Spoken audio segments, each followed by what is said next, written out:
Hi, my name is Don Bowman, and here at Agilicus, we've been using mutual TLS as part of a workload identity system for some time now, and I thought I would explain it in more lay terms.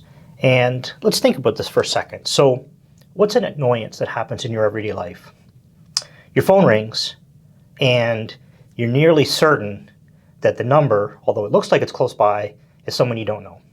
And you pick it up, and it's a scam. Here in Canada, one of the most common scams we call the CRA Scam. CRA is the tax authority. And the way it works is somebody calls and you get this message, CRA has opened a case in your name, they're going to arrest you, you've done something wrong. And the problem is they know who you are, but you don't know who they are. And maybe there's a day you're going to go to call CRA, and how do you know you're really talking to them? So in the face-to-face world, we've evolved to recognize people. So we know who we are. I know who you are, you know who I am. And it's a complex set of things. It's the face, but it's not just the face. It's how you act. It's a set of inherent properties in you.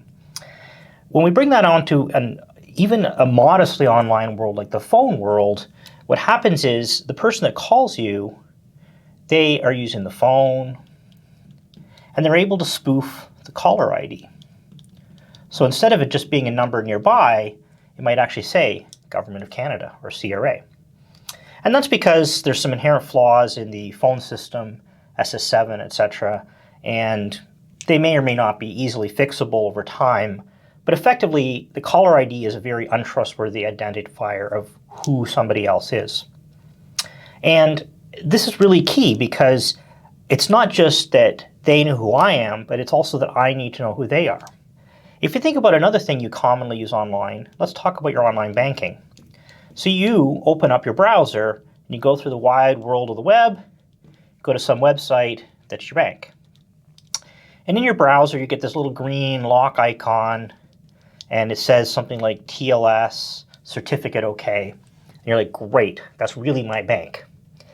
They don't know who you are, but you're not really sure that it is the bank. Because spear phishing, somebody can register a domain that looks similar to your bank, and you could be tricked into it. So it's a stronger form of one-way identity, but it's not a two-way identity, and it's not super strong.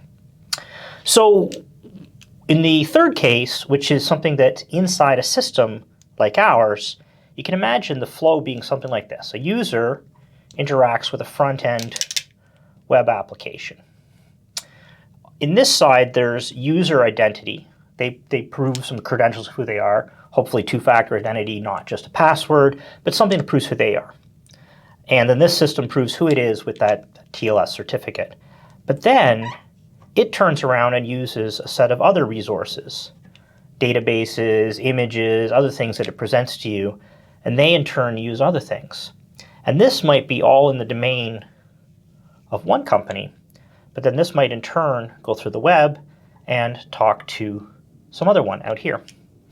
How do we take identity, in this case a person to machine, and translate it into the machine to machine world?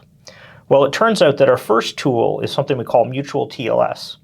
Mutual TLS, each side has a certificate that it signs its connections with, and the other side is programmed in advance to know, based on them having a common signing authority, well, only someone I trust could have signed that, therefore you're someone I trust. And there's a standard for this called SPIFFE, Simple Production Identity for Everyone. And that allows me to federate it and then take it to this next level so that this domain can trust my domain. And this is really important because you want to be careful. You don't want to be exchanging your banking information with some third party. There's something called a man-in-the-middle attack.